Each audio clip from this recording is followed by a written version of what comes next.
I can hear you. That's a good start.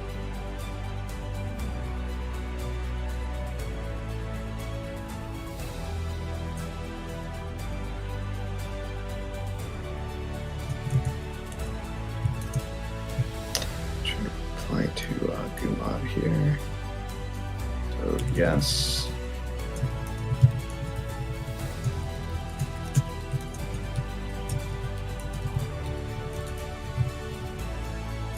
I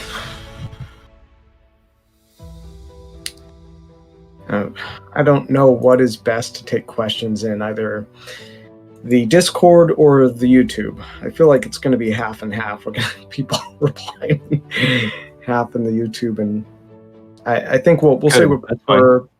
They can hear us. It's fine. Yeah, I think we'll say we prefer the Discord, because going forward in the future, the more users we get, we probably want to use the Discord.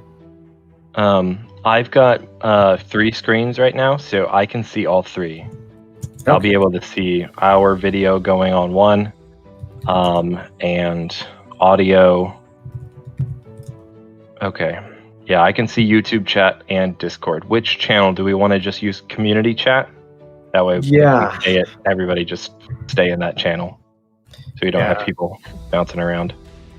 And I mostly want to do that just to make sure that, especially for future chats, people get used to using the Discord chat for the questions, because I found that's been helpful with Gullah Games, because they'll jump around using different platforms for their AMAs, but at least I always know I can go to the community chat, for asking the questions during the AMA, so I don't have to worry about, should I ask on this platform, that platform. It's just nice to keep that consolidated.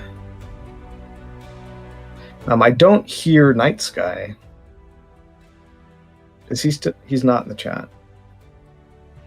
I'm here. Oh, you are here? Yeah, I don't see you on. Okay, cool. How you doing today? I'm doing great.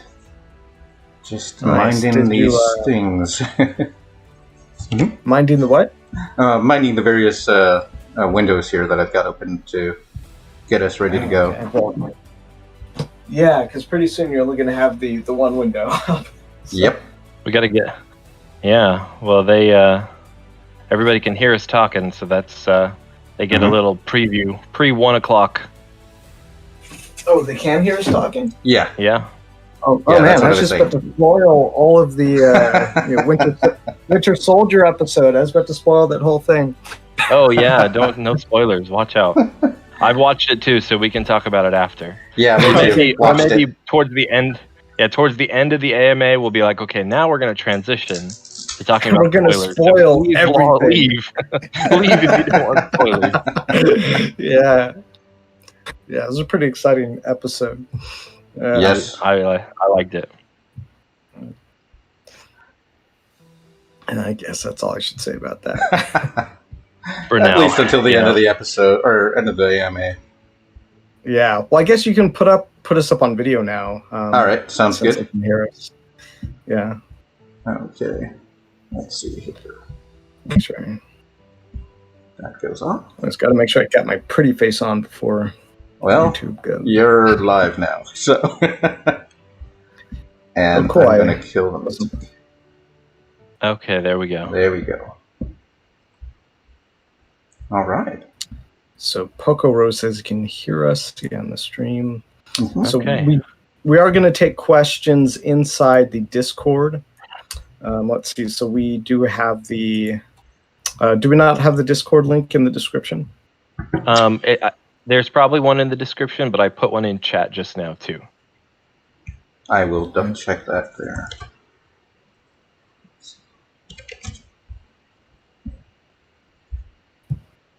Yeah, I don't see it in the description. Yeah, I'll add it. Perfect. My God, my lights are really blown out. Can turn that down a bit. I'm going to exit the full screen for just a second here. Get that link.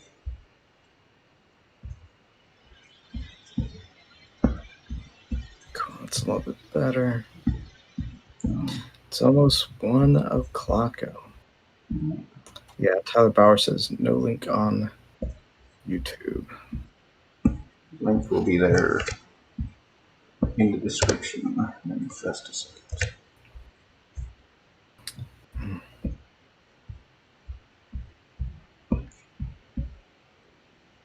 Okay, I went ahead and shared it on the Discord announcements channel one more time. Okay, cool. Yeah, now I see the Discord link in the description when I reload. Looks good. Cool. So looks like we have 12 people watching now. That is cool. Well, I'm just going to go ahead, and I'm sure most people know who I am. I am Robert Trussardi. I'm the creator of Blockchain Kingdoms. One of the first people in here, he asked when we founded, I founded the company about a year ago. So Trussardi Game Studios was officially founded about a year ago from now. And actually had the idea for Blockchain Kingdoms about, what was it, like November-ish of 2019. So it was pre-COVID. And so it was mostly me up until recently. And a little bit about my background. I'm 40 years old, just now name my age, but I've been working in movies for the last 20 years.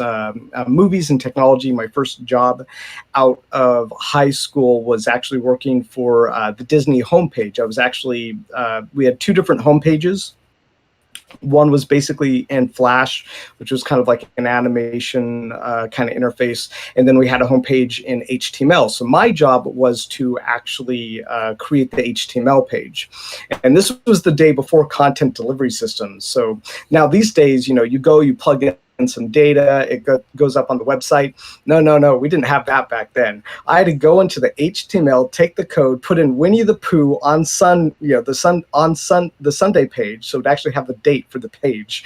And I'd go in and be like, okay, so on April 10th, Winnie the Pooh link goes to the Winnie the Pooh game, and that was what I did. I would have to update the date on every, and I'd have basically a folder of 20 20 days ahead or something. It probably wasn't that much. It was like a week ahead, where I would just update each individual page, and it was like a web page that they would then upload. It was this is a fun story, but that's where I started. I started in tech. I went into Cinema Now as a co-founder there, developing early video on demand streaming technology. And then I really got into movies. I edited a bunch of movies. I wrote a couple of movies that have not been produced. I was just paid to write them. And video games have always been my thing. And, one day I'm really not sure how to describe this story, but basically I was just thinking to myself, I was like, there's got to be a way to turn video games into average income, just like playing video games. I'm like, that's what I want. I want to play video games and earn average income. And I was like, well, how's that going to be possible? And I was looking at what everybody else was doing in this space, the tokens, the blockchain. I, for the most part, understood it. I wasn't deeply into blockchain by then. But I was looking at what other blockchain games were doing. Gala Games is a great example where you can where they have tokens and you can buy the tokens or use the tokens as currency. And I was like, that's not gonna cut it. It's okay. But what I saw was that if you wanted to turn video games into income, eventually the consumer money at the top would then bleed into the global money. And for global money, if you have a free-to-play game and anybody can play a free-to-play game in any country, and they can compete for the same coins. I've talked about Alien Worlds. Well, then you're never going to actually have video gaming turn into average income for the consumer countries. You might for a lower GDP country, but if I want to retire to Texas or somewhere and play video games all day, I wanted to make that possible. So that's why I created Blockchain Kingdoms, and it's really weird where developing the technology and the tokens almost came naturally. Like once I knew what the end goal was, I was like, well, okay, that's what I need. Now I just need to build the tokens and the system and the economics to make that possible. And I've done some very mild revisioning in the business thesis, but the token technology has mostly stayed the same. We just need to work out the formula. So I don't want to take up too much of that, but I'll hand this segment over to. We have 3 people in the stream today, but myself, including Josh and I, who are partners in Blockchain Kingdoms, and Mark Castillo, also known as Night Sky, in our chat. Josh goes by Airdhall in our chat, so if you see Airdhall in the Discord chat, that's Josh. And yeah, I think that I'll just turn that over to Josh now, and he can talk a little bit about himself. Wow, way to set me up there. You had such a good, fun little backstory. Let's see how we're doing. Okay. Now I'm on the big screen, and it's making me feel weird. Yeah, that's odd. I got myself in 3 screens in front of me. Okay, that's weird. Yeah, my name is Josh Cantrell. I did go ahead and update my Discord nick to make it a little easier for people, so you can see my name in addition to Airdhall. I've been using the Airdhall handle for 12, 13 years now, so I answer to that just as much as I answer to my name.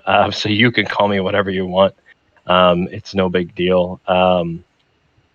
I have been working as an accountant for the last 4 years.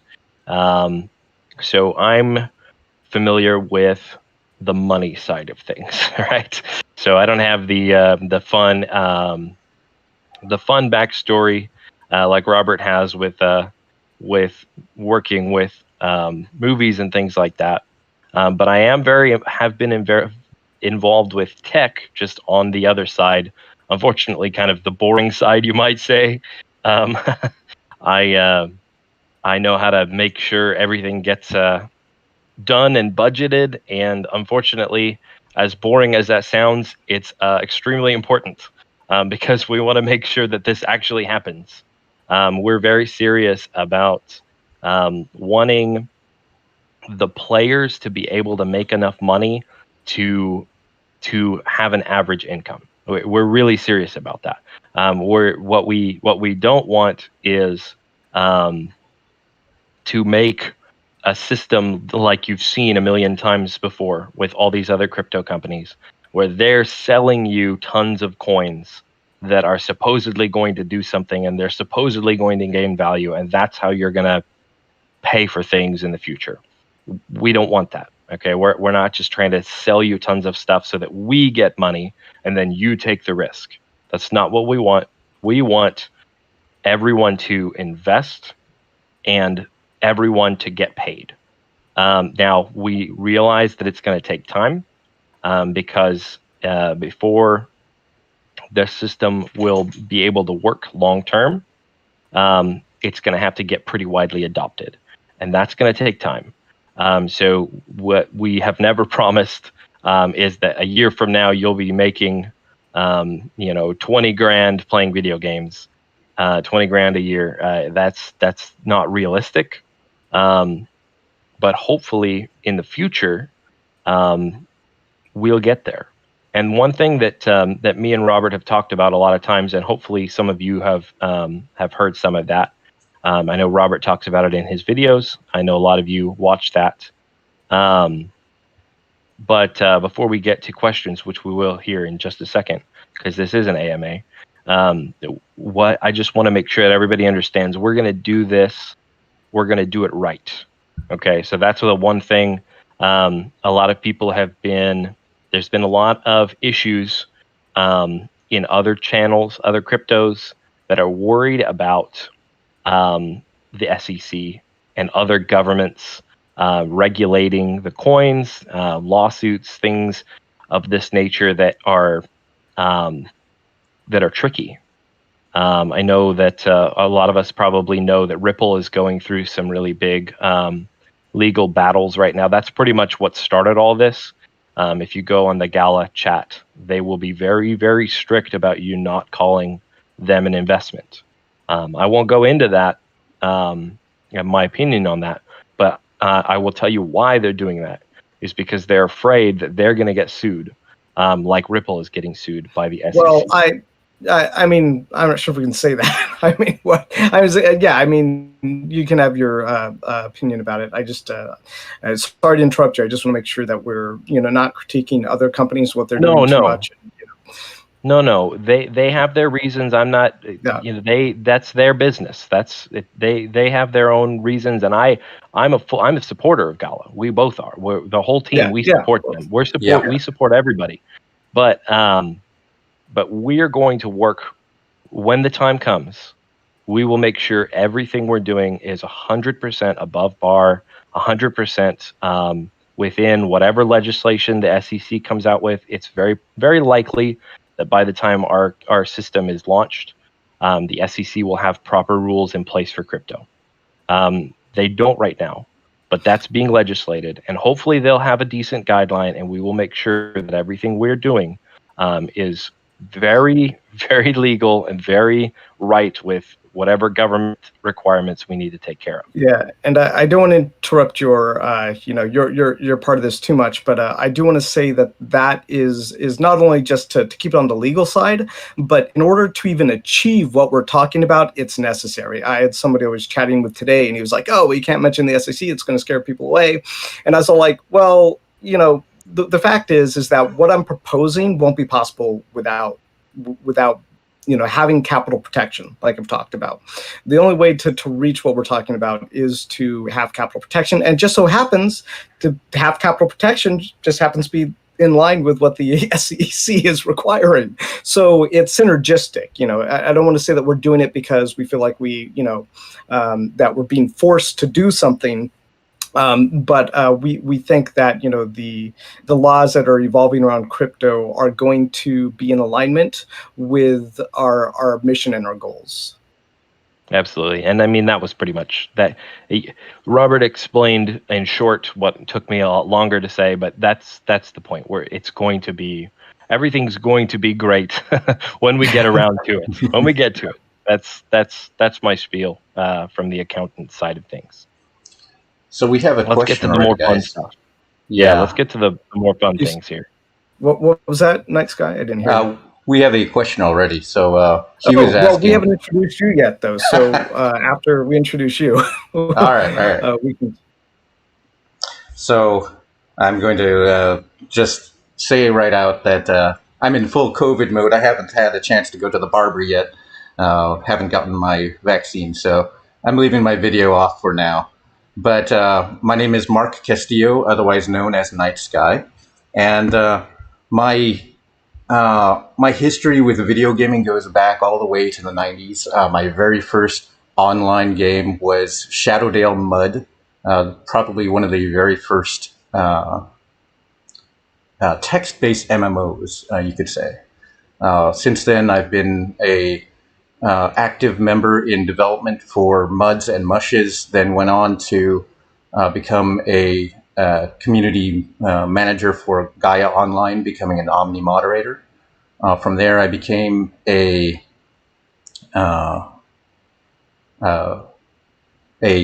partner for Modern Intrigues, where we created the indie game on Xbox, Project Gert. And from there on, I've had a number of roles in graphic design, 3D animation, and so forth. Yeah. So just a brief about me. Cool. And Night Sky was actually one of the first people in our Discord. I think he was just like the couple of days after I launched the Discord. I think he was like one of the first people to join us. And I don't know if it's like divine providence, whatever, that he also just happened to be a great pick for a co-founder in our company. But he was one of the first people to find us, and he's been, very important to the community since the beginning. Okay. So yeah, let's just jump into this first question here. So we are taking questions inside of our Discord, which is linked here at the bottom of the Blockchain Kingdoms channel description or the video description. There should be a link to our Discord. You may need to refresh the page if you don't see it. Then that will show up for you. But we do want to take our questions in our community chat. So Hayu here has the first question in our Discord, and he says, how could I benefit from your system as a game developer? And that is a great question. So a video game developer who uses our system will earn essentially a revenue share from the job tokens. So gamers are going to go, they're going to play the video games, and there's going to be these job tokens. And the job tokens are the only way to earn our crypto. Whoever is playing with one of our job tokens earns the cryptos. Oh no. Oh no. Let's see.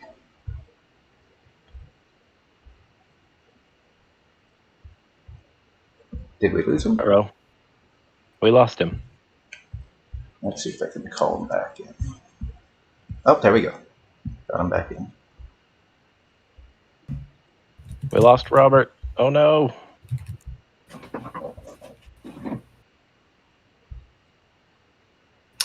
Okay, can you hear me now? We can hear you. Can't see you, but we can hear you. Oh, you can't see me. Let's see. Yeah, this is why we're using Night Sky's internet. I have this crappy Los Angeles internet that apparently is not playing nice all the time. All right, cool. There we go. You're back. Great. So I was sharing. Hayu had asked how he could benefit from a system as a game developer, and I was talking about how the share of revenue works for the game developers. So I was talking about the job tokens, and the job tokens are required to earn our cryptocurrency in our games. And so if you own a job token, you can earn crypto while playing, but you can also loan the job token out to gamers when you're not using it and earn more. And our goal is that there are companies and people who own, lots and essentially fleets of job tokens, and they can loan those out to the video gamers who might not be able to afford or want to use or own a job token right now. And so while those people are also earning some of our coins while playing, the game developer who has that game that is being played does earn a share of the coins. So if someone is playing a game and they're using the job token, then part of that earnings will go to the game developer. We don't know how much the earnings will be.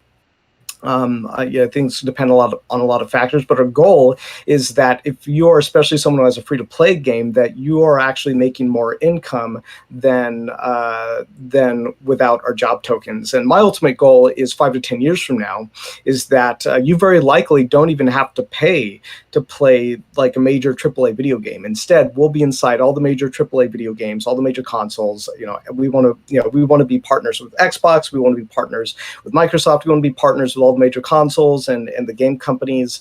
And we actually want to make it so that you don't have to buy video games anymore. Now you actually pay video games and you get paid for doing it. And those game companies will actually make more money using our system than not. And as a game developer, you can probably still sell, like DLCs and skins and things like that. But we want it in the long run to be more profitable for you, to let the players play your base game for free. And then you'll actually earn more money with us in your using our job tokens. I think the ratio of people who I don't know what the ratio is, but it's ridiculous. It's like only 1 or 2% of people who play free to play games actually pay anything of money value. So that's a very small number of players coming in to play your game who aren't actually contributing to the income of that game developer. So we want to flip that whole thing on its head. So and that's part of our mission. I don't know, any other thoughts about that, Josh or Night Sky? I guess that is kind of my what I'm in charge of. Yeah, no, yeah. That was pretty good. I think that's a pretty great explanation of why, ultimately, why game developers are going to want to join our system. I mean, we want them to, and we want to make it as easy as possible. There are a couple of quick questions from YouTube that I think that I could go ahead and answer really quickly. We prefer the Discord chat, guys, if you can do both. We prefer the Discord chat. It's a little easier for us to manage than the YouTube chat just because of the way that tools work, but I will answer a couple of these. Matthew Wiseman asked about taking us through the technical process of creating the coin economy. That one we probably can't quite do yet because the technical stuff is still... I think he's asking a different question than you might be thinking he's asking. Like he's asking like, well, actually, maybe I don't know. What he says, did you base it on anything? I'm not exactly sure the context of the question being asked there. What I can say is that I based it on something that was more mechanical, because typically with just the foundation of the technology, how it operates, a lot of financial technology is more interest-based. It's like, hey, so you put in $100 and you'll earn like 3%, over a year or something. And it's most financial technology is very simple like that, and it makes sense. It doesn't need to be any more complicated. But with something like turning video gaming into income, the way to capture value is much different. And so when I was looking and the way they operated, and my guys might have heard me talk about staking, and staking is very much like earning interest inside of crypto, which is funny because crypto tends to automatically grow right now. So we're in a very strange area of crypto, where just by holding crypto, especially something like Crow, which is Crypto.com's crypto, where you can stake it, what's happening is not only you're earning like 15% more Crow every year because of their the way their staking works, you're also earning whatever is going up with the value of that crypto, which is why the appeal for holding crypto is becoming so much bigger than holding fiat, holding USD, because USD, if you have USD in your bank account, you're not earning an extra 15 USD on your bank account. And not only that, but your USD doesn't double in value automatically, but it happens with crypto. So, which is why crypto is taking off. So developing this technology like that, that doesn't work for me for turning video gaming into average income. It's great for something like holding money and watching your money grow and interest-based stuff. But when you want to have a bunch of video gamers earning full-time income, I thought something more mechanical was required. So if you watch the last video I made, which is our token roundup, and I basically it's called Let's Talk Tokens, or let's talk about tokens, something like that. I realized I needed something that was more mechanical, something that captured value. So if you're someone who is familiar with masternodes, there's a thing called masternodes, where basically, I didn't even know about this when I created the technology. Actually, I didn't know about this until Josh pointed them out to me like a month ago. I was like, masternodes, what are these? I actually think this is closer to how our technology works. Basically, what happens is, you can have like 1,000 coins. A good example is I have something called a Dash D node, and I have 1,000 coins and a Dash D coins. And when I put that into a wallet, this is actually a pretty risky investment, I think, but I was interested in seeing how technology works. Now I get what's called the master node for that system, because I've staked 1,000 coins into the system. Now I basically get the top possible distribution for staking because I have a node. So essentially I've invested. It's kind of like how our Power Cores, job tokens work, but it's different. Ours is more mechanical. And this is a little bit more mechanical too. But when developing the technology and the process of creating it, I realized we needed a way to store and capture value in a way where fleets of these tokens could be created, so we could have many gamers on our system who had a chance at earning a fair income. Because typically if we didn't have that, if we didn't have something that was more mechanical, where we had these job tokens and there were different levels and they could kind of, grow in a way of having these fleets of these things, instead you just have someone who'd always be at the very tippy top.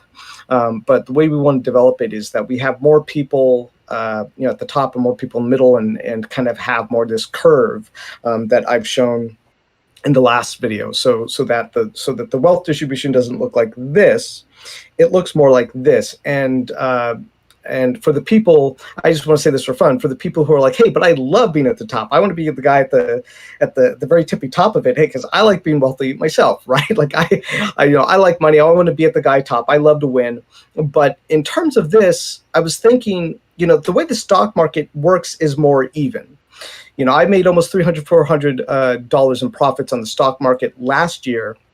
A lot of that was just like picking a company like NIO, letting my money sit for like 3 months because I thought they had a lot of potential, and then suddenly I had 100% back on my returns. And I didn't have to have a lot of money to make my 100% returns. It just was what it was. And so I think the stock market is actually much more fair in terms of value creation and growing wealth. And that's one of the reasons it's like something to $40 to $50 million market cap now, I think, with all the inflation. But I wanted to do something that was going to essentially rival the stock market sometime. If you were to say, hey, what are you guys, who are your competitors? I don't think our competitor is Gala Games. I think our competitor is like the Forex market. I think our competitor is something more like just to be honest with you, Bitcoin, because I think eventually we're going to be like a different asset class. And one of the reasons I love talking about gaming coins is because I think gaming coins and NFTs are inside of their own asset class. They might be part of the crypto market, but I think they're their own kind of asset class. And I think when you see the prices of gaming coins go up, especially like ENJ, you're going to see the other gaming coins more in flux with that, because all the auto traders are going to be following algorithms that follow gaming coins, and they'll follow whatever the top gaming coin is, like ENJ. And so when we talk about our system and turning I've said in another video where I want us to basically be the bank of gamers one day. I mean that it's not going. I see a future where we are basically like our own Forex market, which is like a $4 or $5 trillion market. Or I think our biggest competitor is going to be the stock market, the Forex market, and Bitcoin. That's really who I think our competitors in the future are going to be. I think I've kind of maybe gone off the rails a little bit in answering that question, but hopefully that was to Matthew Wiseman's satisfaction. Any thoughts on that, Josh? I think you went pretty good with that. I think hopefully that answers it. To help with any other quick questions, I'm sure we'll at some point. We already have what's the initial cost of a job token going to be? We're probably going to get the same thing for the seed packages, things like that. We don't know yet. When we know, we'll share. But we have to make sure that it's fair. Is the point. We have to make sure that the price points are fair for everyone. So when we know, we won't keep it a secret. But it's very likely that a lot of these things will be paid in crypto. The job tokens probably. It may be our coins that you turn into the tokens. That's kind of the idea. Sorry to interrupt you again. Again, like these are things I've thought a lot about. I'm not necessarily sure you'll be able to buy the. I think at some point you might, but I think the seed packages you will probably have to buy. Well, yes, in cash. Like things are going to change, but we think the seed packages will probably be a cash purchase. But we can possibly allow the job tokens and the coins and other things to be more decentralized.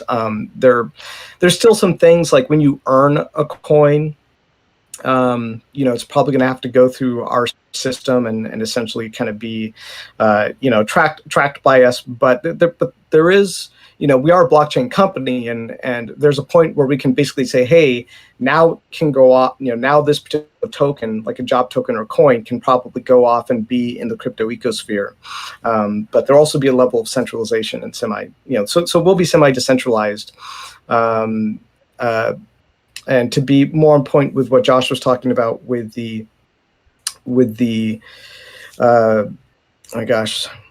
question about what was the question about the token again? The price. About the price of the token is we need to test it. Like we don't know what a healthy price is yet for the token. Our goal is to have it be affordable, especially for a lot of the video gamers who want to support us in the beginning.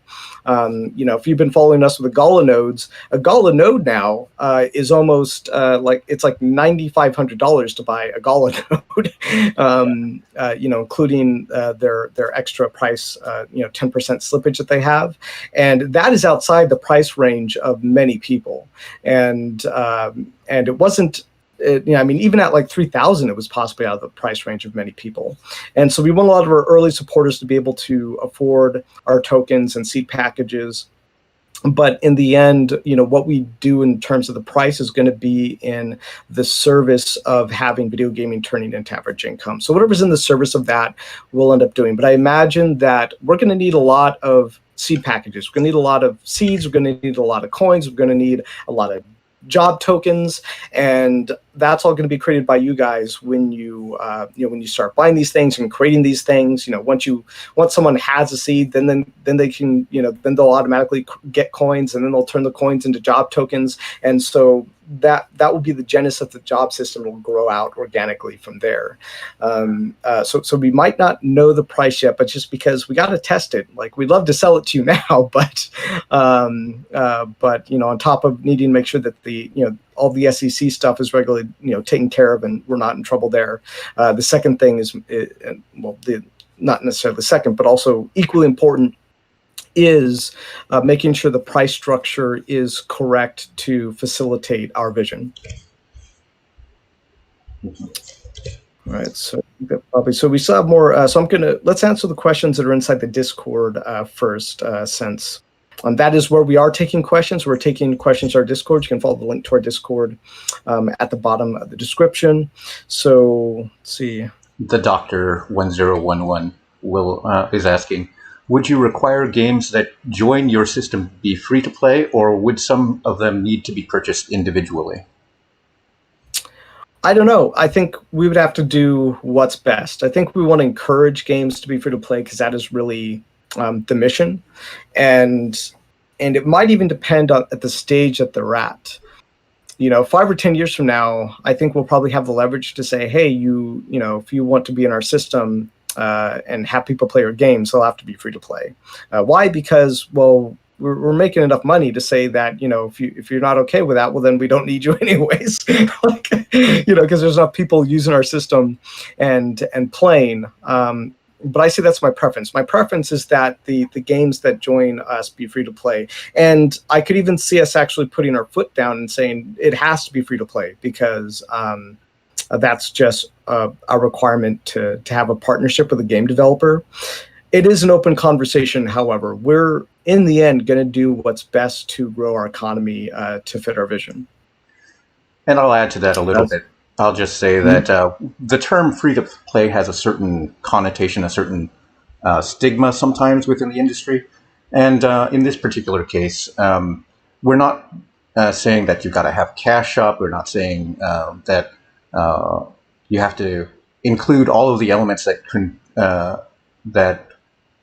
make up a free-to-play today. What we're saying is just, you don't have to add a sticker price on top of your game. You're going to be making money whether or not you have that sticker price. Okay, so Hayu says, how will your system deal with cheaters and or bots? So this is a fun one. So when it comes to cheaters, we're not going to start with a performance-based system. It's going to be time-based. So you really can't cheat time. You really can't say, hey, I played for 2 hours more than I really did. Our system's going to have a timestamp and know how long you played. So in terms of cheating, it's really not going to impact the earnings. As far as the actual playing, like our 5 versus 5 arena game, how we'll deal with cheaters is probably the same way everybody else deals with cheaters. I haven't researched this a lot, but Josh will probably know a little bit more than I do, as far as anti-cheat protection systems to make sure people don't cheat in the game.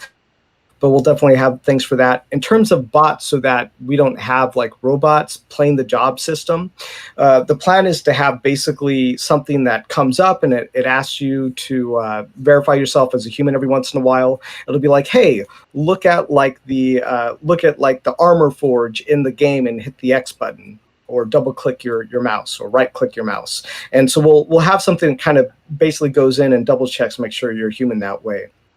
It might also be a thing that comes up like a visual cue. We want it to be kind of integrated into the game, or at least fun while you do this human check. But yeah, we don't want robots to be proliferated into our job system, so that someone doesn't have to revenue share and they can just run all these robots. We're going to put in systems so that they can't do that.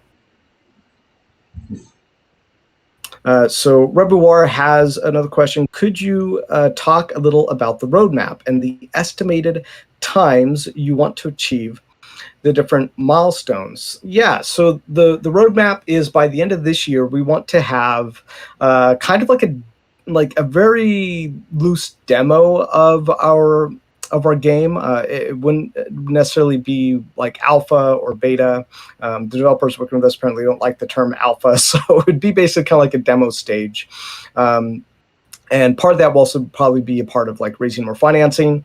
And we want to invite some of our community members, some of our earliest backers, to come and help us test out the game system and kind of how it's playing. At that point, it'll be more of like us just like testing a lot of the basic gameplay stuff to see, just to kind of sort of have fun with it. And then we want to have a more serious game testing in the very beginning of next year. I would hope by like January, February of next year, we would be in something that's a little more serious. We could have 5 players fight against 5 players, scoring in the game.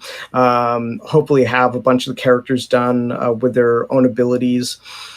So I'm hoping for early next year to kind of get into what you might more call a beta stage and have people playing. So the next milestone after that would be to have the not only the game finished, but also to have the token system in. So you can actually there will be a milestone early or mid next year where you can actually start to earn play money inside of our earning system. So I should say that you won't be able to do the actual final earning probably until maybe later next year. But there's going to be a period where we're testing this thing. We're giving you play money to pretend invest into the job coins and the seed packages.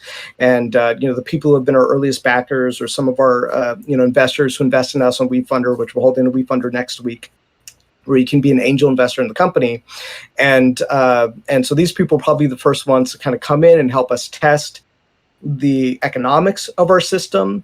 So there's going to be a lot of testing happening inside not only the video game, but also inside of the earning system of the the job tokens and the earning of the power coins and seed packages. There's going to be very robust testing for that, where you'll be able to participate with us and you'll be able to look at us as what's working and what's not working economically. And so finally, the passive income cards, which is a secondary product that we carry, is our second priority next to the 5v5 and the earning system. Our passive income cards are going to be more of a. I can hear you typing. Hit yourself. There you go. Yeah. So the passive income cards will be our second priority to the next to that stuff. I've told the team that I don't want to focus on creating a new project until we have basically had the passive income card earning platform started in earnest. And so I would prefer to have the passive income cards up and running towards the end of the year, but we have to see how that runs. I think that's Mark that I can hear jabbing away at the keyboard. Yeah. I could hear you writing a book. So the passive income cards are our second milestone, and I think we could probably have that up before the end of the year. And the passive income cards will basically be kind of like a definanced. I kind of see it a bit more like Alien Worlds, where you have the cards are kind of more like lands, and it's an ongoing conversation. But the goal of the passive income cards is I wanted to turn it into a platform for creating perpetual value. And so that might involve new NFTs that are plugged into the cards. And I've even been thinking about the possibility, don't take this as my word for it, but I've been thinking of the possibility of having the passive income cards drop NFTs from the owners. And maybe that's, because this is the way Alien Worlds does it. So I'm kind of interested in that economic model. So the passive income cards are separate from the job system, just to be clear, because we've had many questions about that. So that's basically the roadmap. I think I pretty much covered everything, unless Josh can think of something. No, I mean, that's pretty good. The only thing I would add is next year when we get to the point where we are starting to test with the pretend version of the ecosystem, when we start building the economy, the reason that it'll have to be tested is because we want to make sure that everything's working as intended, and we want it to be fair before we start selling people seed packages, right? So you won't have to invest to get into that, because it'll be a play money system. So we'll just invite people who are already our investors or backers, etc., community members. We'll just invite you to come in, and you'll get to play through the system as if it's working, but there won't be any real crypto being exchanged. It'll just be like a pretend version that's only inside of our system, just to make sure that everything's working. But there will be incentives for that, because what we can do while we're using that play system, and I've seen some other companies doing this while they're testing, is what we can do is we can offer like NFT collectibles that are just, like, hey, you were here testing this, you were a first wave tester, and that NFT won't have a specific function, it won't do something specifically, but it will be a badge of honor for you, and that will just be an NFT that you can do whatever you want with. And so people who are testing our system, there will be some benefits for you. And whether or not those NFTs are worth something later is out of our hands. That's the sort of thing. It's a collector's item. If it becomes awesome and other people want it, then whatever people decide to do with those things, that'll be for them to decide. But there will be some little exclusive fun things that we can give you while you're testing, to make it just a little bit more fun. We don't want, we're not trying to get free labor from people. What we want is to have a really fun free to play game that you're testing our system by playing it. So we're not putting anybody through the ringer. We're giving you gameplay, and we're letting you earn little NFTs while you do it, and hopefully you're enjoying the game, and that's what we want. So hopefully that'll be a really fun, organic process. Hey, thank you. Thank you, Josh. So we have another question on Discord. Again, if you have a question, we are taking questions out of our Discord first. So there's a link at the bottom of the video that connects to our Discord. And if anybody is having trouble accessing our Discord too, let us know, because we just created a new CAPTCHA to get into the Discord because we're having problems with bots coming in spamming people. So we are taking questions first from our Discord channel or community chat, so you can follow that link at the bottom of the video. So Maddie Ice asks us, how else can revenue be brought into the ecosystem besides through coins? So I have lots of ideas here. I'm sure Josh does too. I'm going to start with the simple stuff, which is we do want to have basically this like NFT drop system where they do deliver like blockchain rewards. I've been playing Lost Relics lately, and I love the way that Lost Relics operates. They have essentially virtual items, and the virtual items are more burnable. They're easy to get. It's easy to collect coins. It's easy to get fish and then build. It takes a little bit more effort to do things like build a virtual sword.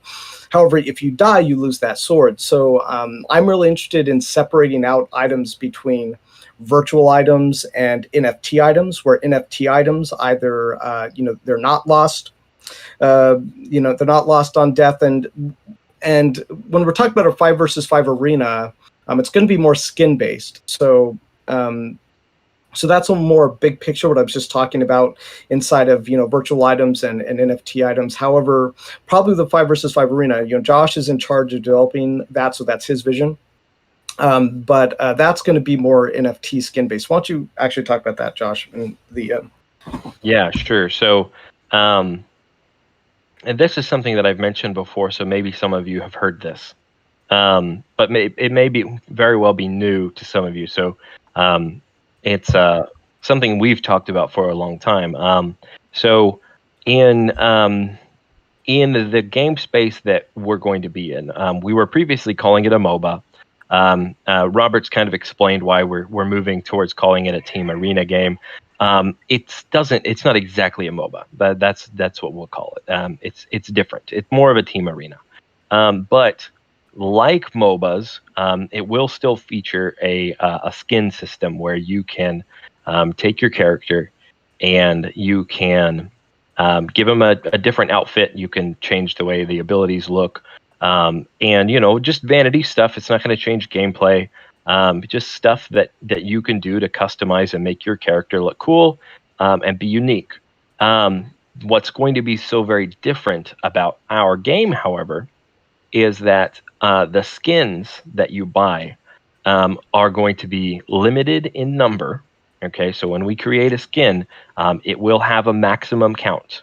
There will also be what we will probably do is have a limit of how many you can buy at once. There will be a cooldown because we don't want it to be a system where whales come in and buy every single one of them immediately and then gouge the economy. But the limited number and all those skins will be NFTs. And so what that means is you can buy the skin for your favorite character. And if you decide a month down the road, hey, there's another character that I play way more, and I'm not really interested in this skin anymore, you can then go ahead and list that skin for sale back to the economy, back to another community member, and you can list it for whatever you want. I mean, so it's very possible that skins will be something that, since they're tradable again, and they're limited value, limited quantity rather, they will themselves be something that you can potentially buy and sell and get your money back or even make more.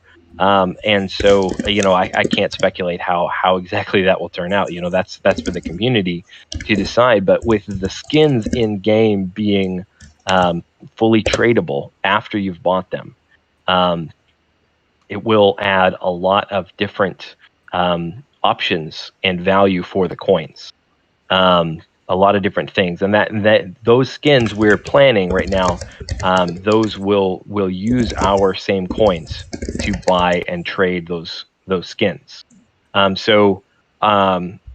Basically, the obvious answer at that point is there will be vanity items for you to spend your coins on, and so if coins are getting spent on something, then they have value. Great. So to continue with Matty Ice's question, just because, in the beginning, I have so many ideas about creating this like Ready Player One universe. So even though we're very focused on building our 5 versus 5 arena and, and things like the skins and monetizing through that way, I really have a big, massive vision for building out like our ecosystem and bringing in value in many different ways. And the coins are basically the main money currency of our whole system. But I want to create all kinds of new assets that can accrue in value, like lands for different games. When I created the virtual supply chain, I actually thought it's possible to not only have the coins be invested into the job tokens, level them up, but you might be able to use coins to level up other things inside of other games, like a metaverse. And inside the metaverse, you could then use the coin to upgrade an item from like level 1 to level 2, and then use that to either, like seed a world with resources or so when I created the virtual supply chain technology, I didn't just see it being just a supply and demand system for the job tokens, I saw it being a supply and demand system for entire metaverse of video games. And I know the term metaverse is thrown around a lot. It sometimes seems like we're never going to hit this like metaverse vision for that everyone keeps talking about. But really, like, my vision is like, once you get to a point where video gaming is kind of turning into income and you can play video game and that's like your job, well, then naturally the next thing is that you just live in that universe. Like, you buy land, you buy homes, you buy swords, you trade them. Like, you basically go and you operate as you would anything else. And but you still have the security of the job token, because I thought, I can't necessarily tell you, when you create a hugely dynamic ecosystem where almost anything could happen, someone could be at the very top of a land ownership thing, or they could have the best weapons. There's a whole secondary market that I want to have created where anything could happen. However, with the primary job system, we want to set that up so even if you played a video game, and you won or you lost in the secondary market, trading lands or swords or whatever it is, you're still pretty much covered for your income on the job side of things. And so you might be potentially able to make more risk for something inside of the other part of it, inside of the economic video game universe. And I think people shouldn't underestimate what I'm saying in regards to this, because what that means is that you actually have more cash flowing into the system, and they synergistically compound on top of each other. The more you would have people coming in to spend in a secondary market, and we see it with crypto. Crypto is a great example. Bitcoin was the first one here. And then that created an opportunity for all the other altcoins to be invested in. And so as Bitcoin grows and grows and grows, you see more and more money coming into, Engine Coin, into Ethereum. As Bitcoin's going up, it's raising all the other ships with it. So the plan is to do the same thing with our economy. As the job tokens go up in value, as the seed packages go up in value, and the seeds go up in value, and the coins go up in value, that's going to raise the ships for a secondary market. And so I have a lot of big vision stuff for that right now is, just mostly thoughts in my head. And Josh might be giving me kind of look like, I have thoughts about that too. I have ideas. He has ideas. Like, there's a lot of ideas as far as a whole secondary market of video games go, but we definitely do want to be providing other areas of revenue for the ecosystem. So yeah, I feel like I've talked a bit. Josh, you want to take the next question? Maybe pick out a question here. Okay, sure. Let's take a look. Marcelo had a question about the cards. We did talk about that a little bit ago. Let's see. To read it out. How are you going to upgrade your card levels? Are those cards going to have any use on the actual game? Or is it something for you to collect and earn the passive income? Any idea on the return on investment for those cards? And to be clear, I'm sure that he's talking about the passive income cards. With that, that is still something we're working on. We did kind of talk about that a little earlier. Exactly the return on investment and things like that, it's going to take a little time for us to develop. Are they going to have a use with an actual game? Maybe. They're not going to be a part of the job token system. So I want to make sure that that's clear. That's what we talked about earlier, that the passive income cards, they are a separate system for sure, a separate system. But it may well have some kind of a metagame system. The upgrading of card levels is going to use, if my understanding is correct, and Robert can probably jump in a second with this, but the card levels will upgrade using the same currency that the cards generate. And so you can use your own currency that you generate to feed it back into your cards, or you can potentially trade that to other people so that they can level up their cards, and things like that is kind of the idea. But that platform is still being developed. So we definitely don't have perfect answers for that one just yet. Yeah. So my answer for that question is he asked, how are we going to upgrade the cards? Yeah, the cards do upgrade based on the amount of, we call it PIU, passive income units. And there are 4 different types of cards. There's fantasy cards, cyberpunk cards, space opera cards, and metaverse cards. And so the idea was kind of create a diverse economy. So each card gathers the same amount of PIU, but it does gather 4 different units of PIU. So if you have a space opera card, you're actually earning all 4 units of PIU at the same rate. However, to upgrade that card, you get a benefit. You essentially get a premium to upgrade using the same PIU. So if you have a space opera card and you want to upgrade it and you use space opera units, that's going to upgrade it more using the same amount of units as the other one. So if you want to use it, if you want to upgrade it using something different like a fantasy units, well, then it's not going to upgrade quite as fast as it would if you had just used the space opera, which is its same type. So the reason we do this is so this way the cards are kind of competing for different resources, which kind of which diversifies the economy. If everybody is competing for the same type of unit in the market, and they want to essentially sell their PIUs for another PIU. And it's basically all the same. They all have the same amount of PIUs. However, now you have a diversified market where there's 4 different PIUs, and if someone owns a whole bunch of space opera cards, well, then the space opera PIU might be more valuable to them than, say, fantasy PIU because it's less useful for them to upgrade. And there's all kinds of I try to create it so there's all kinds of different strategies you could use. The more cards that you own of a certain type, you get a bonus for earning. For the cards that are of the same faction, you get a bonus. And factions only released once a year. So, a faction that's going to be released this week will not show up again until this time next year. So it's really a long-term thinking thing with the passive income cards. When I built it, I wasn't like, let's sell a bunch of these, make a lot of money. I was like, no, I want like 2 years from now, someone to be like, I'm glad I bought that one card. And now, because now I can sell it to someone else. So I do want to say that in terms of the passive income cards, if you were considering this as an investment, I would consider it a risky investment. We haven't built this system. We haven't built this platform yet. You're buying them early. I just want to be very open with everyone about the passive income cards.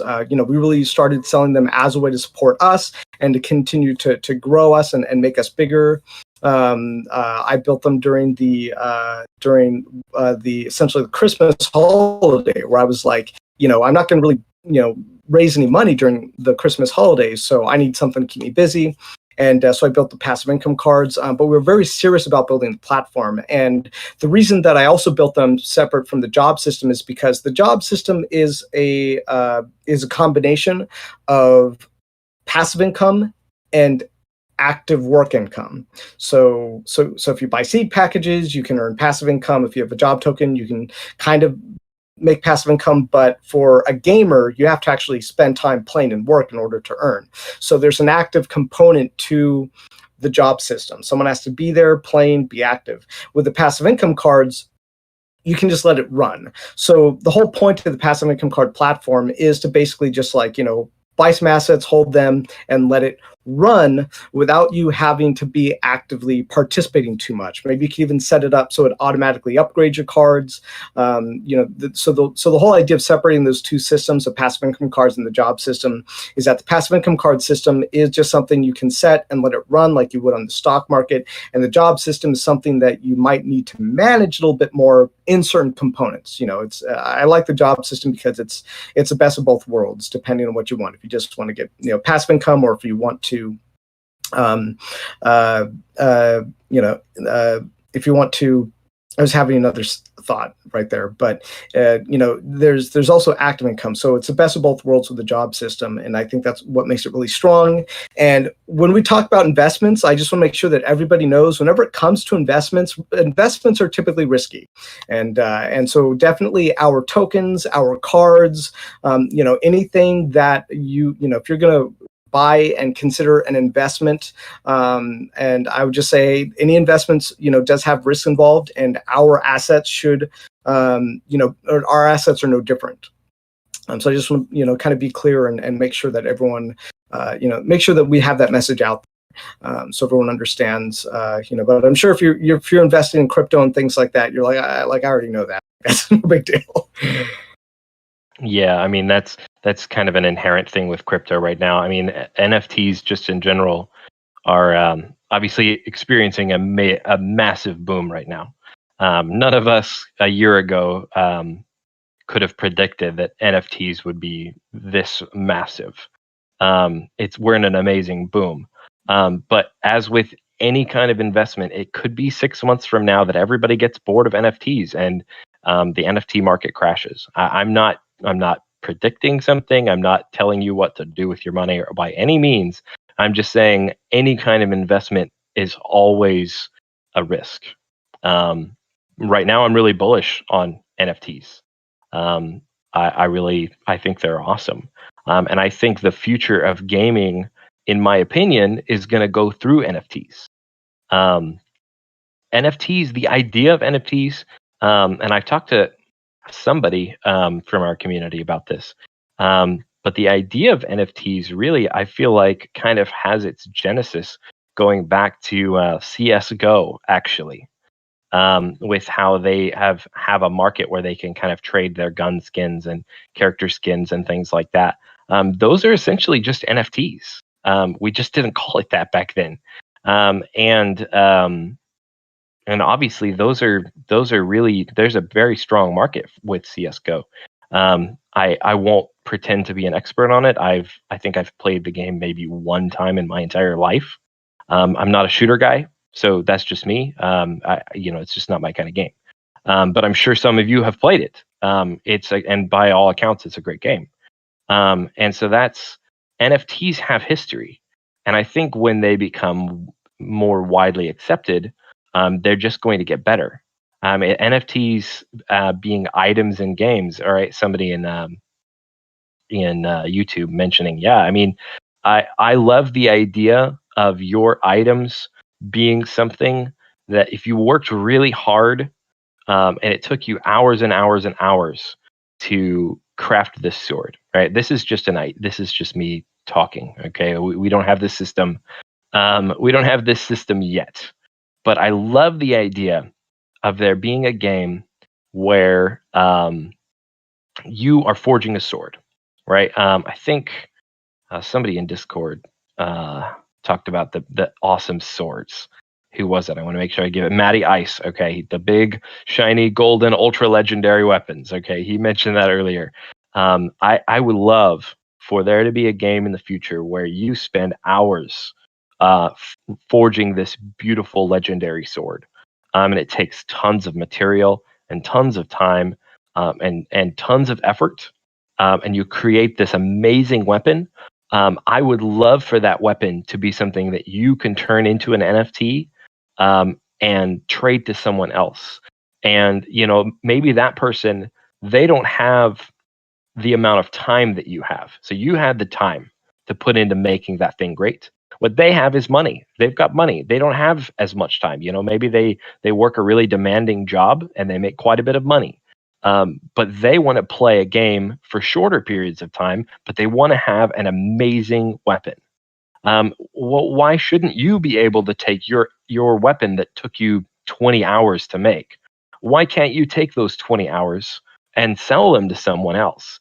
And essentially, so you're essentially getting paid for your hard work, putting together that amazing sword. I love that idea.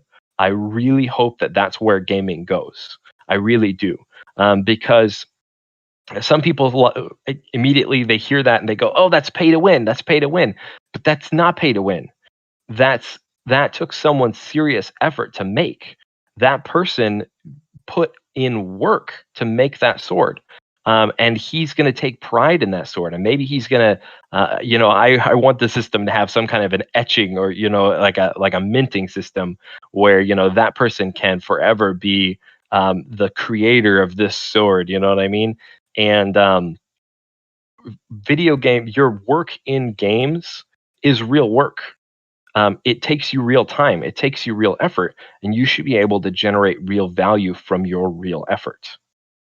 Yeah, I love that, and I know we're kind of talking about like future games that we're not currently developing now, but I love this conversation because it is like where we're headed. Like, I wouldn't be surprised if what you're talking about ends up being like the second or third game that we end up creating. Possibly, we haven't gone that far yet, but I would love to see like what you're talking about, like that start to things show up in like our second or third game, and um, and and that's also the basis of the job system. Is like, you know, there are people who have money and there's people who have time. So the proposal of the job system is that we're rewarding people equally based on their investment, whether it is time or whether it is money. That is just the way normal business works. If you if you own a Walmart, well, then you put up all that money to risk to own the Walmart. But if you're a retailer, where you might not have put up all the money to own the Walmart, but you're giving your time to the Walmart to work the floor, and in exchange they give you exchange money. So it's very much, I love that. That's what you just said, Josh, is very in alignment with the job system technology, and you and I haven't talked about this, so this is probably the first time you're going to hear about it. But I've been thinking very seriously. Oh my gosh, like this is like, and I think this is probably what's going to end up happening. Is we have to agree first, and with whoever else is on the development team, but. I like the idea of taking that system, but like, what if like someone pays like $1 million for that sword, and then they go YOLO and they die and they lose the sword? Like, now that guy who got paid $1 million for building the sword has the $1 million, but the guy who went and YOLO'd with the sword doesn't have the sword anymore. I think that's a great way of counteracting pay to win. If someone has that much money to burn, well, then essentially, why not? Because now if they've gone and they YOLO'd, they made a mistake, they were like, yeah, I'm going to show off and play with my sword and like kill all these guys, but then they died. They're like, oh, okay, well, I have to go buy another $1 million sword. But that pay to win, to me, actually kind of works. I think that's more fair. I think it's edgier. I think it's more exciting. Or some of these items, maybe they're only like, they can only be used several times a day. I think it would be really cool to have items with certain types of rarities that might need to be intrinsic or not, that maybe can only be used certain times a day. I like this about Lost Relics. And Lost Relics, some of these items can only be used like a couple of times during a run. I like the idea of that, or items that can only use so many times a day, or you need to spend a resource in order to even manifest it, but it's still like a blockchain item with its own intrinsic value. So I think there's really cool ideas for being able to, monetize people's, investment, whether that is time or money. Right. And that's, and your idea is shocking. No, it's good. That's, the only thing that I'll add to it is we will definitely, if we get to the point where that is a part of the system, that's very Ready Player One. If you read the book or seen the movie, going into a PvP space and risking your real value items was a big part of the way that worked. So if/when, hopefully when that happens, that will be something that people will be choosing to do. It's not going to be something where we all of a sudden shock you with every time you play a game, all of your items are at risk. That's not what we'll do. But it's very likely that there may be a game that either we develop or someone else develops and they join our system. That is it's a PvP game. And everything on that game is always at risk. And if you're playing that game, then you'll be aware that playing that game means risk. But the thing about that risk is, yes, you could die and lose your sword. That's probably not worth $1 million, but maybe 100. Maybe you've got a $100 sword that's very, very strong. And you could die and lose that $100 sword, or you could kill the other guy and take his $100 sword and then go sell it. So that's the thing about risk, is that there's always potential. There's always potential for reward when there is risk. Okay, that's the thing. We don't want it to be risk for no reason, but risk with potential for reward is essentially why we live our lives. I mean, when we go to a job, if you work a job where you're doing manual labor, right? Any kind of labor job. I mean, I've done construction. I do accounting for construction now, but before I did accounting, I swung a hammer. I've done that kind of work, and there's always a risk that you're going to hit your thumb with that hammer. Okay, and if you've ever hit your thumb with a hammer, I have, it doesn't feel good. There's always that risk, but for doing that work, there is a reward in that you get paid. If you get hurt, sometimes it happens. Sometimes there's loss when we take risks, but a lot of times there isn't. Sometimes you take a risk and it works out, and so that will, in the future, there will be systems for that. I think inevitably that will be the way that it goes. But that's obviously longer term. That's not something that will materialize very quickly. Oh, I think here's Fud Zero. He says, "Hi, Robert. His first time here. Would there be a community proposed game dev project?" And yes, I think that's possible. We haven't discussed it, and there is no community proposed. There is nothing for looking at that yet. So we haven't put in some kind of project for looking at something being community proposed, but I know Gala Games had one of those, and I think it's really healthy for the community and healthy for them because they've had an influx of resources, and they now have resources to help fund community projects. So I think that's great. I think it's it could be a year or more until we start to seriously consider that kind of thing, but absolutely. And welcome, Fud Zero. It is good to have you. And I just want to remind people, I'm happy to continue taking some more questions. However, if you have a question, make sure that you're asking your questions inside of our Discord. We're really not taking questions from the YouTube. So there's a link to our Discord channel at the bottom of the video. And that will take you into our Discord channel, and you can ask your questions there. All right, I want to add on just a tiny comment to the community development idea. I love that idea. Obviously, we have a lot of things on our plate already, so that's kind of why it's not something we're necessarily looking at doing right this second. However, there are some smaller things that we could do with a community project, not necessarily game dev. Like for instance, we do have a Valheim server that we run, and we could do things with that. But one thing that I was a little bit interested in, and if the community got behind it and helped, that one thing that I was considering doing is setting us up a engine-powered Minecraft server. Engine has a Minecraft plugin that allows their NFTs to be imported into the game, which is really cool. I think that we could probably do some really fun things with that and create a server that people could enjoy if there was interest. I have moderated Minecraft servers in the past, but it's been a long time. So I would have to relearn it. So there would have to be a lot of interest. And one thing that I have to admit to everyone is I am not a super duper creative person when it comes to making big, beautiful castles in Minecraft, right? My houses are utilitarian. They accountant. Okay, sorry, I'm an accountant. My house in Minecraft is exactly the size I need it to be to fit the things that I want. And I realize that isn't very nice to look at. So if we were going to create a community server and do some really fun community things, we would need the community to build it. They would need to be the ones building some things. We could potentially, open a creative mode world and let people build it like crazy.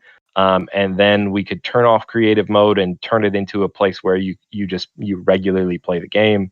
And we could start importing engine items that you already have. We can create some of our own. We could mint some. I usually have some ENJ. I could mint some ENJ items that we reward to our members, and they'd be NFTs that you could then do whatever you want with.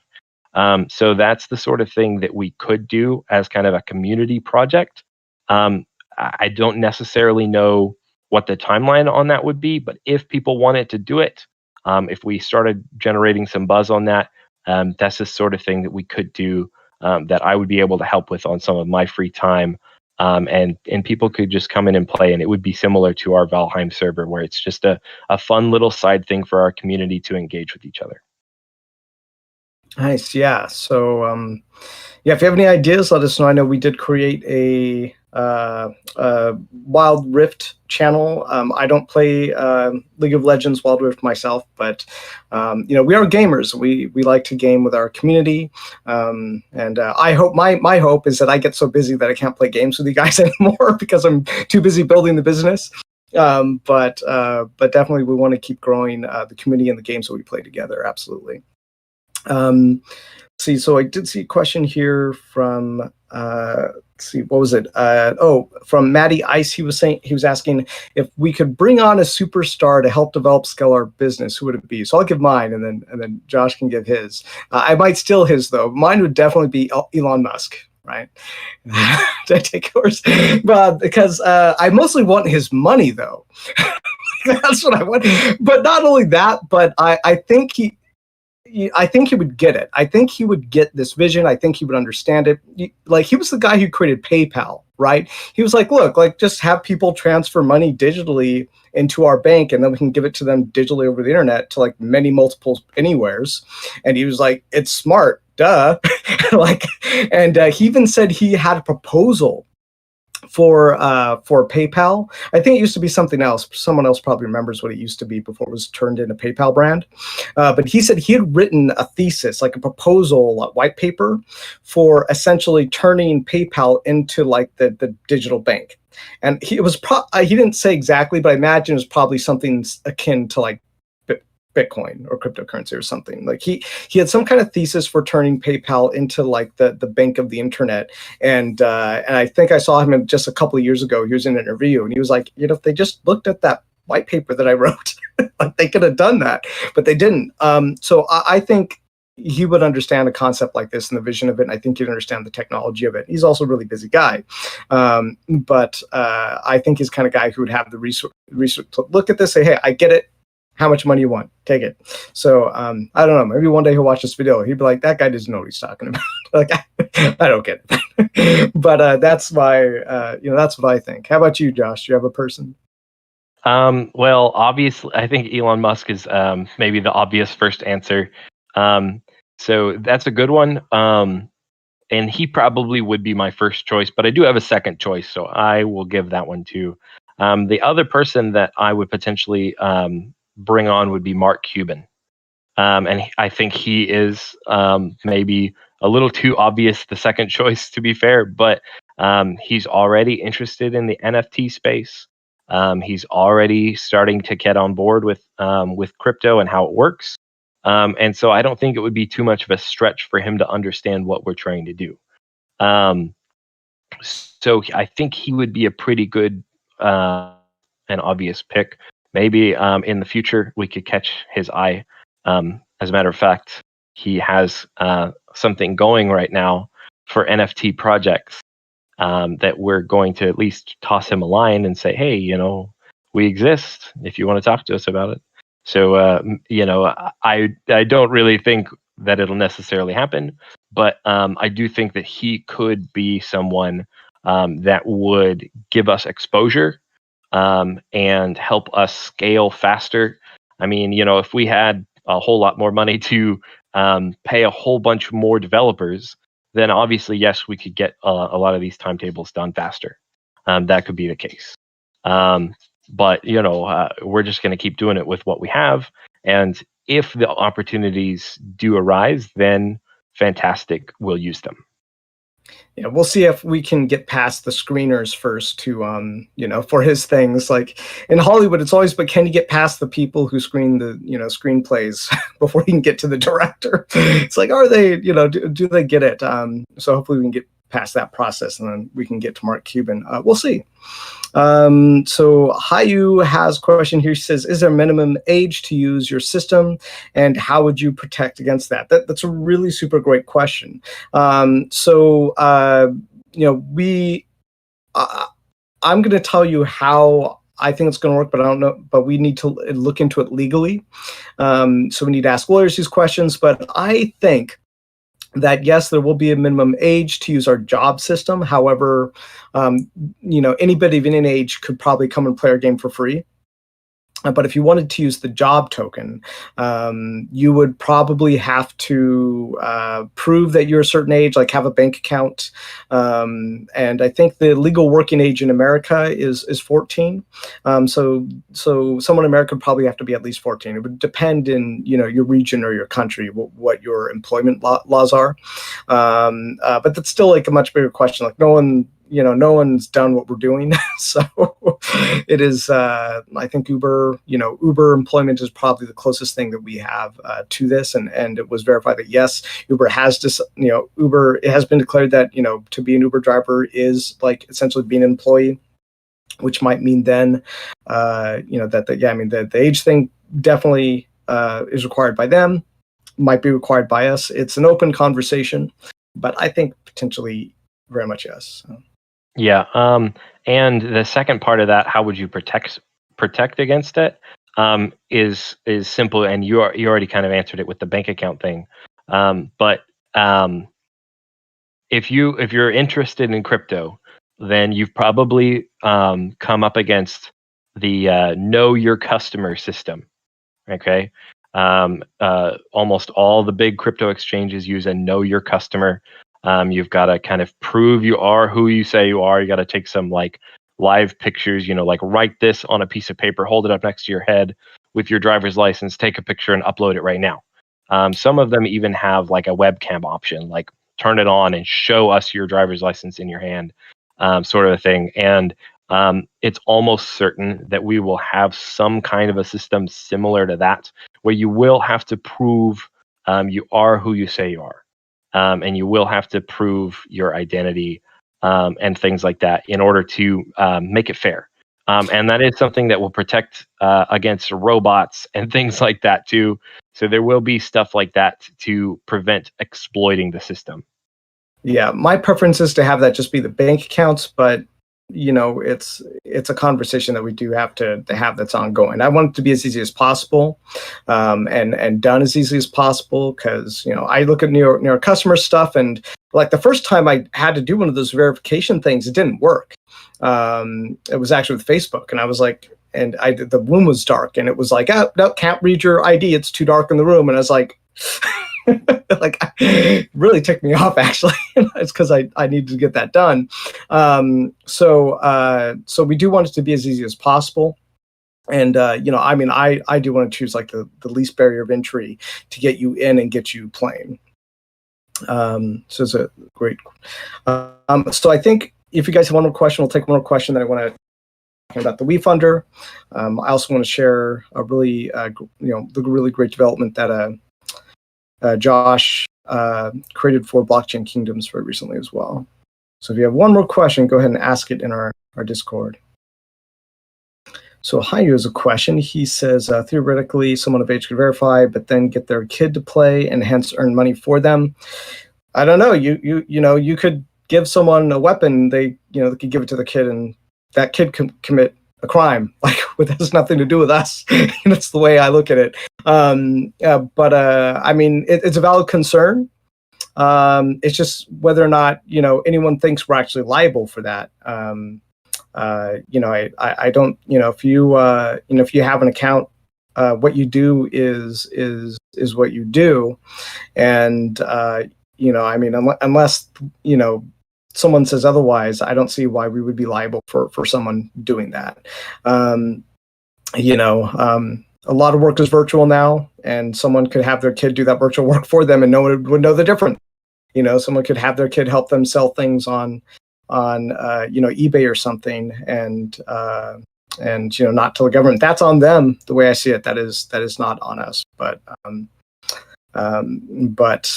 that's just my opinion on it at the moment. So Matty Ice has a question. Everyone has probably our last question that we'll take.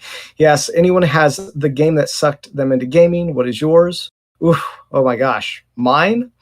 I would say I have so many, right, over the years, but I'll say the last one that I played that really sucked me in was No Man's Sky. And I would love to see something of that scope in Blockchain Kingdoms, particularly something with blockchain items and lands and like discovery points and stuff like that. So one of my favorite things to do in there is just like explore and just find new places. So I'd love to, I would actually have to say it was while I was playing No Man's Sky that I was like, I just want to get paid for playing this game. Wait a minute. Wait a minute. Like I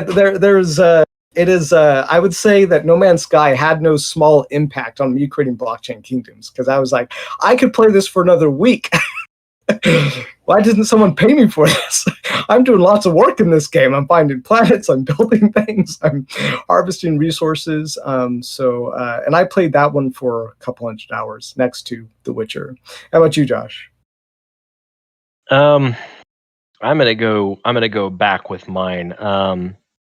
The game that turned me into a gamer goes all the way back into the middle of the 90s with Super Nintendo. The game that really sucked me in and has kept me a gamer ever since was Final Fantasy VI. That is a classic JRPG. I'm guessing that some of you have played it. It's an old one, but a fantastic game. The mainstream Final Fantasy doesn't start until 7, right? For most people, they have no idea that there were 6 games before they got to 7. But in my opinion, 6 is by far the better game. 7 was the first game that became 3D. Kind of, if you go back and look at the graphics, barely. But 7 was 3D, and so that's where it started for a lot of people. 6 was still the old school 2D little pixel sprites, but the story was significantly better. It was very, very long. It was very involved. It was, I honestly think some of those old Final Fantasy games are where the origin of open world gaming came from, because they gave you a humongous sandbox to explore, character backstories to delve into, and all sorts of interesting things. And I guarantee I have wasted hundreds and hundreds of hours of my life playing that game when I was young. Replaying it now, it's a Super Nintendo game, so you can throw it on your phone and in like a half a second, and you can play through it with turbo modes that it goes really fast and all these different things. So these days, those kind of games they're easy to play, but that was the game that really got me into it way back. That was the one for me, and I know if you look up best RPG games of all time, you should find that one pretty near the top. What were some of the main characters in that one again? The named character names, what were their names? It had a very big roster actually for a game back then. The main character was a woman named Terra. Okay, yeah, I know the one you're talking about, because when it was released, it was Final Fantasy 3 or something, wasn't it? In America, it was called Final Fantasy 3. That's correct. Okay. Yeah, I thought that might be the one you were talking about. I did play that one like 1.5 times. So yeah, I mean that was an awesome game. Yeah, it's a good pick. So I'm going to talk about just 2 more things. I'm going to talk about a WeFunder and how that's launching this week. But I also want to talk about when Josh first came on board the company, he produced this amazing result for the company, and he found essentially a AAA developer. We've been asked not to talk too much about certain details when it comes, in terms with these developers we're working with. But I just want to make sure that you got your due credit for, having these AAA developers come on board. Is there anything you wanted to share about that, like on your thoughts or process? Or I mean, when it comes to our new partnership, we can't talk too much about that yet.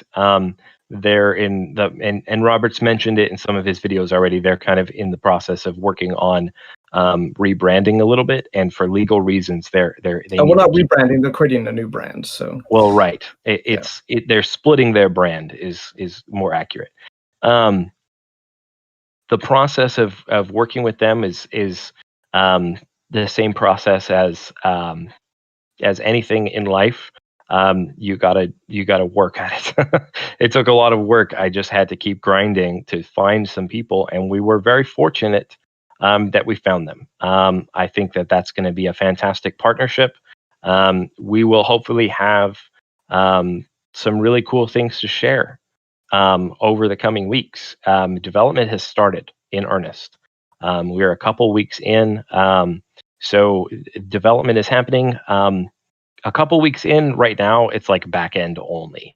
So there's barely anything to see right now. Otherwise, I would love to share some fun things with you guys, because it's one thing for us to talk about, oh yes, there is a game, but you're like, well, let us see it. And we want to. We really, really want to. I've been like getting ready for this AMA. I've been like, oh man, I want to share stuff about the game, but I really should wait until we get to the AMA, until we have more things to show. I will talk more about the game itself here in a little while. But with regards to our partners, we are just very fortunate. I just put us out there in a bunch of different mediums. I just put out as many feelers as I possibly could. We interviewed a ton of developers. And I weeded through a lot of them that I didn't even bother bringing them to Robert for the two of us to vet, because like Robert mentioned, you've got to get past the door guy before you can get to the directors.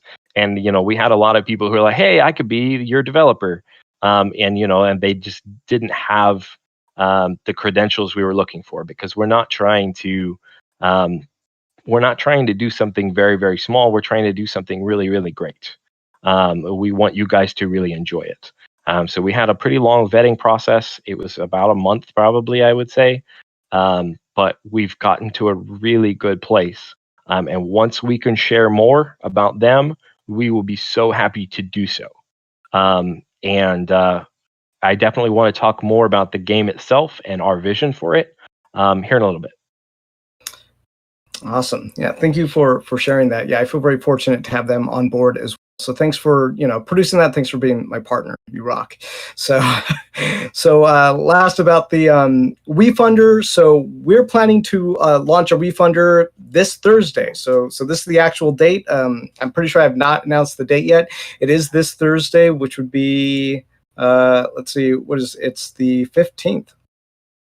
Is this Thursday. I don't have an exact time, like at PM or something, or AM. I think I'll probably launch it somewhere in the AM around 8 or 10 a.m. If you are in our newsletter or in our Discord, you will hear that announcement. And this is the first time we are doing a public raising. So WeFunder is a public equity platform. And essentially, it's much like Kickstarter. You can go and you can use like a credit card or your bank to invest into the company, and then you will earn. Essentially, you get a future promise of equity. So one day when we essentially become a public company, you'll be able to trade your equity. You are able to trade your equity before that. It's just, I think it's a little more complicated, and it's not quite as easy. But I think angel investing is going to be next big thing. And obviously, I'm kind of biased because we're launching ours soon. But this is how most wealthy people typically make their money: is they find a company that they believe in, that they like, and they invest their money at the earliest stages of it. And essentially the value of that company grows. So I'm not actually able to WeFunder says we cannot legally say what the terms are publicly. But when you go onto the WeFunder, and we'll post a link to the WeFunder link, you'll be able to see what the terms are for the fundraise. But we hope you guys will be happy with the offering. And I'm just super excited for it. This is a really major leg of the race for us. So, if you have friends and if you've heard what we're offering as far as a company goes and our products, and you want to share us, please do share it with, your friends, your investors, and all the people that you think would love this job system, because we're really dedicated to turning video gaming into passive income and paid work. It might happen sooner than we think, or it might happen in the next 5 or 10 years to turn video gaming into average income. But that's where the buck stops in terms of how hard we're going to work.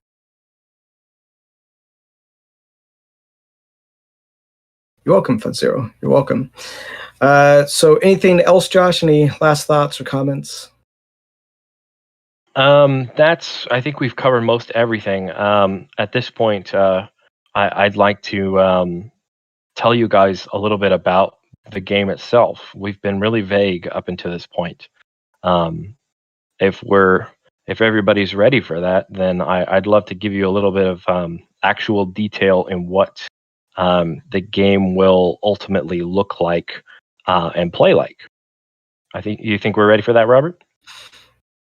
It's up to you. I mean, I prefer to just show, I'll just say it out loud since we're going this far. I just prefer to show concept art and things before. But it's totally up to you. It's either way. The game's going to be what it's going to be. So you can share it now. It's your baby now. So you tell me what you want to do with your baby. Well, what does everybody watching think? Do you want to hear a little bit about it? I don't have concept art yet. Hopefully, we will have some maybe by the end of the month. We're getting ready. We've already talked to a couple artists. We're getting some stuff out there. Do you want to be surprised in a couple of weeks, or do you want some pre-info now? And we will take your silence as you're willing to wait. So you do need to say something if you want to. Yeah, nobody's saying anything. They don't want to know. Oh, he said surprise us. Maddie. Yeah, they're asking for the surprise. Okay, so two out of 3 votes for a surprise in a couple of weeks. Well, I think it's 3. I think King J means that he wants to see it first. Oh, okay. Unless I'm getting that wrong, you can let us know, King J. Yeah, Matty I says 1 piece of concept art surprise. Yeah, so I think they're asking for us to wait and surprise them with the concept art. Yeah. Okay. Hey, if everybody's ready if they want the art and they want then that's fine. Let's we'll give you a little more time. We will be sharing it as soon as we've got good things then. We've already given you the basic idea. It will be a 5v5 team arena. It will not play. I've had a couple of people ask me specific questions about, is it just going to be another League of Legends clone? It's not a League of Legends clone. It is not a Dota clone. So there are for the things that I've already told other people, I will tell you those things. There aren't going to be traditional lanes or creep waves, and you're not going to ultimately be trying to destroy each other's nexus, okay, or whatever they want to call it. It always turns out to be the same thing, right? That's not what's going to happen. Rather, why we call it a team arena game is because the main focus of the game will be more along the lines of the team fighting aspect, where you are working with your team to best the other team through creative use of your character's abilities and your personal skill. That will be the main priority of the game. However, I mentioned there won't be lanes and creep waves and things like that, but that doesn't mean that the game is pure PvP. There is a PvE aspect. There are enemies that you will fight, and I think Robert's already talked about this a little bit. He had some footage before with our tech demo. There will be enemies that you fight that you try and pick up a scoring object, and you'll score points with that, and that will be how you ultimately win. So PvP is very important, but the PvE will ultimately win you the game. But once we have a little more to share, I'll feed you a little bit more. Feel free to ask questions though. Once we're done with this, if you want to talk to me about it in the Discord, we can share probably a little more than that if there are specific things that you are interested in. Yeah, and that's just one mode we're talking about. We're talking about the possibility of other modes as well, besides the kill the boss and score thing. Yeah. Right, absolutely. The game has future possibilities as well.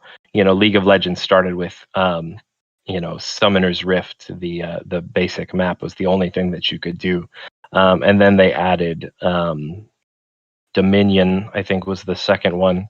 And then they have the custom single lane map for all random, all mid, and they've got a couple other offerings that they do now. And now they have Wild Rift, and they have all these other games that they have.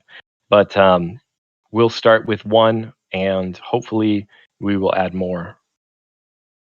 Awesome. Well, thank you so much for watching and joining us during the live stream. Keep tabs on the Blockchain Kingdoms channel for our Refunder launch. You can also sign up for our newsletter at our website, and we're super excited. Hi. Uh-oh. This is awesome, AMA, and thanks for answering my question. Oh boy. Oh, did it drop? Are we?